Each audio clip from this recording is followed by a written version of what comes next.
عزیزان گرامی وقار، سب سے پہلے میں آپ تمامی حضرات کو عید الاضحیٰ کی خوب مبارکبادی پیش کرتا ہوں۔ اللہ تعالیٰ اس عید کو ہم سب کے لیے خیر و عافیت والی عید بنائے، اور اس عید کی برکت سے مولا جملہ وباؤں اور بلاؤں سے ہم سب کی حفاظت فرمائے۔ آج عید الاضحیٰ ہے اور تقریباً پوری امت آج عید الاضحیٰ کی 2 رکعت ادا کرنے کی کوشش میں ہے۔ بعض لوگوں کو عید پڑھنے کی اور عید میں شرکت کی سعادت میسر آئی، اور بعض حضرات کو کچھ پابندیوں کی وجہ سے عید سعید کی نماز کی برکتیں نہیں مل سکیں۔ سال گزشتہ بھی ایسا ہی رہا۔ اللہ رب العزت اپنے غضب کو دور فرمائے اور ہمارے لیے مسجدوں اور عیدگاہوں کو کشادہ فرمائے۔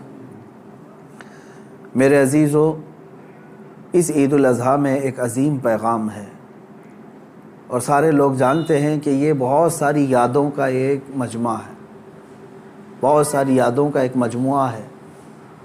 اس میں سنت ابراہیمی ادا کی جاتی ہے۔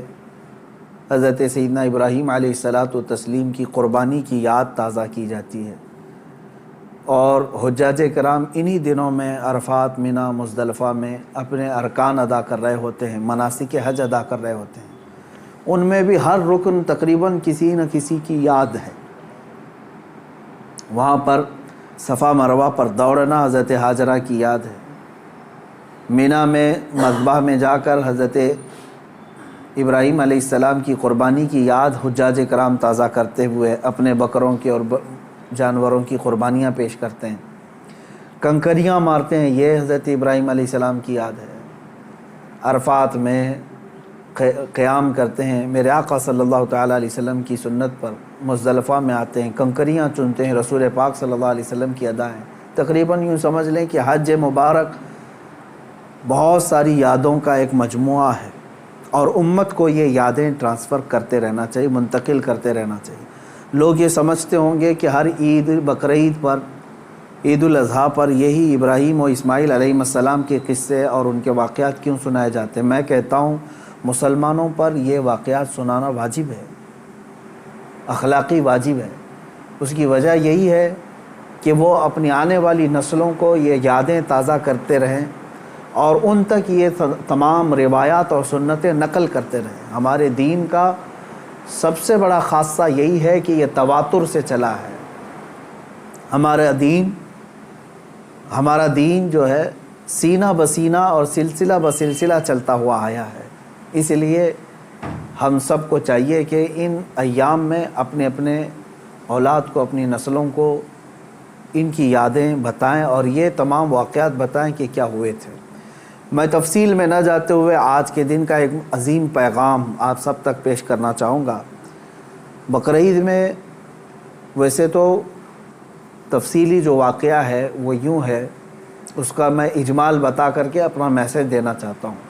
سیدنا ابراہیم خلیل اللہ علیہ السلام اللہ تعالیٰ کے ایک نبی ہیں، برگزیدہ پیغمبر، ایسے جلیل القدر نبی کہ انبیاء کرام علیہ السلام 1,24,000 کم و بیش نبیوں میں حضور اکرم صلی اللہ تعالیٰ علیہ وسلم کے بعد جو سب سے بڑا مرتبہ ہے وہ حضرت ابراہیم علیہ السلام کا ہے۔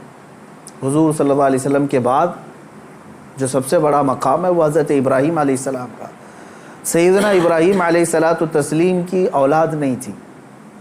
آپ نے تقریباً 90 سال عمر پائی اس وقت تک، بلکہ آپ کی عمر اس سے بھی زیادہ ہوئی۔ جب آپ کی عمر پاک 90 سال تک ہوئی تب تک کوئی اولاد نہیں تھی۔ آپ کی زوجہ ایک حضرت سارہ ہیں اور دوسری حضرت ہاجرہ ہیں۔ پھر روایات یہ بتاتی ہیں کہ 100 سال کی عمر ہو گئی، لیکن حضرت ابراہیم علیہ السلام نے دعا کرنا نہیں چھوڑا تھا۔ یہاں سے یہ پتہ چلتا ہے کہ بندہ مایوس نہ ہو۔ ویسے تو 70 سال 80 سال مرد کے ہو جائیں تو وہ اپنی اولاد ہونے سے مایوس ہو جاتا ہے کہ اب میری عمر نہیں رہ گئی، لیکن وہ خلاق کائنات جسے چاہے عطا کرے۔ جب وہ حضرت مریم کو شوہر کے بغیر ان کو بیٹا دے سکتا ہے، اور حضرت صالح علیہ السلام کی پتھر سے اونٹنی پیدا کر سکتا ہے، تو وہ پھر مولا تعالیٰ 90 سال کیا 100 سال کے بعد بھی چاہے تو اولاد عطا کر سکتا ہے۔ دعا کرنا ترک نہ کریں۔ حضرت ابراہیم علیہ السلام کی دعا قرآن پاک میں موجود ہے، آپ یہی دعا کرتے تھے، رب ہب لی من الصالحین، اے اللہ مجھے صالح اولاد عطا فرما، صالحین میں سے مجھے نسل عطا فرما۔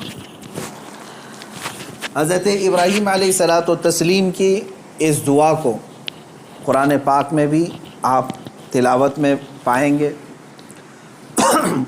حضرت ابراہیم علیہ السلام کی اس دعا کو اللہ تبارک و تعالیٰ نے قبول فرمایا، اور پھر اللہ تعالیٰ نے ارشاد فرمایا کہ ہم تمہیں ایک بیٹا عطا کرتے ہیں۔ وہ کیسے معاملات ہوئے یہ بھی دیکھیے۔ حضرت ہاجرہ حضرت ابراہیم علیہ السلام کی اہلیہ، وہ گھر میں موجود ہیں، کچھ فرشتے آئے ہیں اور فرشتوں نے آ کر کے بشارت دی کہ اللہ تبارک و تعالیٰ تمہیں بیٹے سے نوازنے والا ہے۔ تو وہ کہنے لگی کہ میں اتنی بوڑھی ہو گئی ہوں، ان کی خود کی عمر 90 سال کے اوپر کی تھی، کہا اتنی بوڑھی ہو گئی ہوں، کیا مجھے بچہ ہو سکتا ہے؟ فرشتوں نے کہا ہاں، اللہ تبارک و تعالیٰ جو غالب حکمت والا ہے وہ چاہے تو ہو سکتا ہے۔ تو پھر اللہ تبارک و تعالیٰ نے یہ بشارت دی، اور بڑھاپے میں حضرت ابراہیم علیہ السلام کو بیٹے کی بشارت سے نوازا، اور اس کے بعد حضرت اسماعیل علیہ السلام کی ولادت ہوئی۔ چند دنوں کے بعد، چند سالوں کے بعد حضرت سارہ سے حضرت ابراہیم علیہ السلام کو دوسرے بیٹے بھی ہوئے، حضرت اسحاق علیہ السلام، یعنی اسی عمر میں۔ اور یہ وہ لوگ ہیں، یہ دو بیٹے ایسی عمر میں ہوئے۔ اب یہاں بتاتا ہوں میں آپ کو صبر کا اور استقامت کا پھل کتنا عظیم ہوتا ہے۔ 100 سال تک ابراہیم علیہ السلام صبر کرتے رہے اولاد کو، اور اس کے بعد اللہ نے اولاد دیا، 2 بیٹے دیے، ایک اسماعیل علیہ السلام اور دوسرے اسحاق علیہ السلام۔ ان دونوں نبیوں کے بارے میں اگر میں آپ کو بتاؤں، اسحاق علیہ السلام وہ نبی ہیں، حضرت ابراہیم علیہ السلام کے وہ بیٹے ہیں جن کو اللہ نے نبی بھی بنایا، اور ان کی نسل میں 30,000 سے زیادہ نبی پیدا کیے تقریباً۔ بنی اسرائیل پوری نسل جو ہے وہ اسحاق علیہ السلام کی نسل ہے۔ اسحاق علیہ السلام کے بیٹے یعقوب علیہ السلام، یعقوب علیہ السلام کے بیٹے یوسف علیہ السلام، یہاں سے پوری بنی اسرائیل چلی، اس میں ہزاروں نبی آئے۔ ابراہیم علیہ السلام کو ایک بیٹے اسحاق علیہ السلام کی نسل میں سارے نبی عطا کیے، اور دوسرا بیٹا جو اسماعیل علیہ السلام عطا کیے، ان کی نسل میں تو سید الانبیاء حضور صلی اللہ علیہ وسلم آتا ہے، محمد رسول اللہ صلی اللہ علیہ وسلم علیہ افضل التحیت و اکمل التسلیمات۔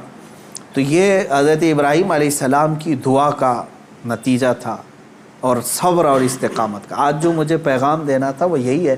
میں نے آیت کریمہ بھی خطبے میں یہی پڑھی۔ بے شک وہ لوگ جنہوں نے یہ کہا اللہ ہمارا رب ہے، ان الذین قالوا ربنا اللہ، بے شک وہ لوگ جنہوں نے کہا اللہ ہمارا رب ہے، ثم استقاموا، پھر اس پر جم گئے، یہ ہے استقامت۔ استقامت کہتے ہیں ڈٹے رہنا، جمے رہنا۔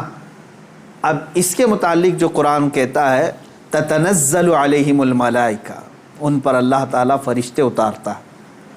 کیا کہتے ہوئے آتے ہیں فرشتے؟ اللہ تخافوا ولا تحزنوا، گھبراؤ مت، ڈرو مت، ہم تمہیں وہ بشارت دینے آئے ہیں جس جنت کا اللہ نے تم سے وعدہ کیا ہے۔ تھوڑے دن اور باقی رہو، تھوڑے دن اور جمے رہو، اور ڈٹے رہو۔ یہ استقامت کرتا ہے بندہ، استقامت پر فائز ہوتا ہے تو فرشتے اس کی مدد کے لیے اترتے ہیں۔ ہاں اتنا ہے کہ ہلا دیے جائیں گے، تمہاری خواہشات کے خلاف معاملات آئیں گے، تمہارے نفس کے خلاف معاملات آئیں گے، اسی پر جمے رہنے کا نام استقامت ہے۔ اور استقامت کا معنی اتنا عظیم ہے کہ صوفیہ اکرام نے کیا فرمایا معلوم ہے؟